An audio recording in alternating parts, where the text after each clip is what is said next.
Ya, chapter 224. Beberapa hal ternyata di luar dari ekspektasi Mimin dan juga kebanyakan para readers, akan tetapi ceritanya masih sangat menarik untuk dibahas. Sebelum kita membahas kemungkinan apa yang terjadi pada chapter berikutnya, mari kita bahas dulu beberapa hal yang menarik pada chapter 224. Pertama, kemunculan sosok baru. Ternyata itu adalah kakek dari Subin. Memang benar ada beberapa readers yang berasumsi jika itu adalah kakek Subin. Tapi jujur ya, pada awalnya Mimin tidak akan menyangka jika sosok tersebut merupakan pimpinan Union ataupun pimpinan dari organisasi awekan lainnya yang ada di Korea. Alasannya sederhana, tentu saja jika mereka merupakan petinggi awekan dari setiap organisasi, tidak mungkin mereka akan keluar begitu saja di tengah malam, lagi hujan dan bahkan tanpa pengawalan.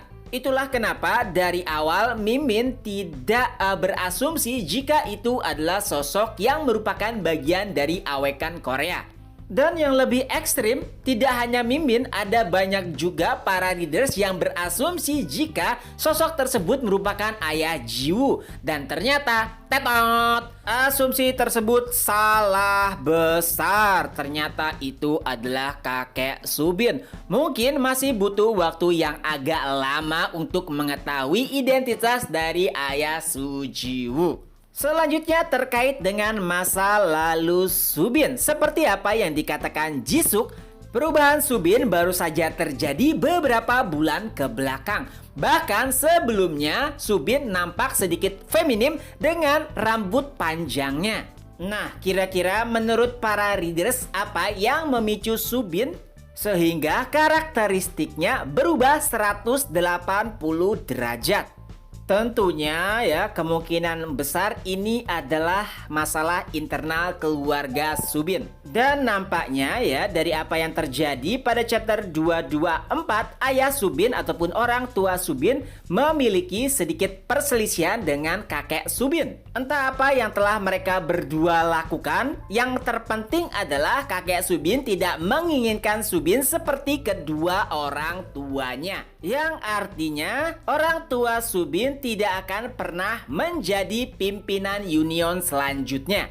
Dan itu juga yang menjadi alasan kenapa Subin dididik begitu keras. Bahkan ia selalu diperintahkan untuk berlatih sebaik mungkin sebagai kandidat penerus organisasi. Dan yang lebih ekstrim lagi adalah kakek Subin melarang Subin untuk berinteraksi dengan Jiwoo dan kawan-kawan.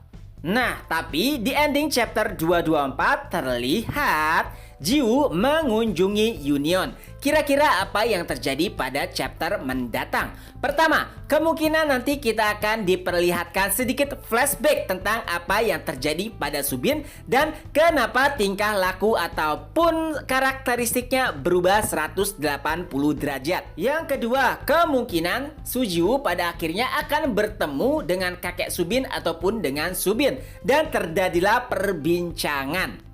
Yang pada intinya nanti kakek Subin berkata seperti apa yang ia katakan kepada Jisuk, yaitu untuk tidak mengunjungi atau bertemu dengan Subin lagi. Tapi beda halnya dengan Jisuk, Jisuk kan hanya nerimo-nerimo saja. Tapi Jiwoo pasti tidak akan mendengarkan perkataan tersebut dan menanyakan alasannya. Yang mana pada akhirnya kemungkinan Jiwoo memohon agar Subin bisa kembali berteman dengannya dan yang lainnya. Tapi tentunya kakek Subin tidak akan membiarkan hal tersebut terjadi. Tapi karena Jiwoo bersikeras, akhirnya kakek Subin pun memberikan sebuah tantangan kepada Jiwoo. Dan tentunya itu berkaitan dengan pertarungan. Tapi kalau kayak gitu ceritanya jadi sedikit klise ya. Mungkin sih terjadi ya, tapi kemungkinannya sih kecil. Tapi yang jelas Mimin sih mengharapkan kejutan-kejutan lainnya dari sang autor. Tapi menurut kalian gimana? Kira-kira kakeknya si Subin tahu nggak kalau misalkan Jiwoo itu adalah murid dari Kaiden? Kalau ngelihat dari status dan kedudukannya harusnya tahu sih ya kalau misalkan Jiwoo itu adalah murid dari Kaiden. Dan karena Kaiden merupakan awaken yang diakui oleh dunia, otomatis kakek Subin juga akan mengakui kemampuan dari Jiwoo. Mungkin nanti ya kakeknya Subin menyuruh Jiwoo untuk melawan Subin untuk mengetahui bagaimanakah kekuatan dari murid Kaiden. Memang sih dulu Jiwoo pernah melawan Subin, tapi itu hanya pertarungan sesaat dan keduanya belum melakukan yang terbaik. Jadi mungkin saja kita akan melihat pertarungan ulang antara Jiwoo melawan Subin. Kalau menurut para readers gimana? Oke, itu saja dulu untuk video kali ini. Ketemu lagi di next video. Bye-bye.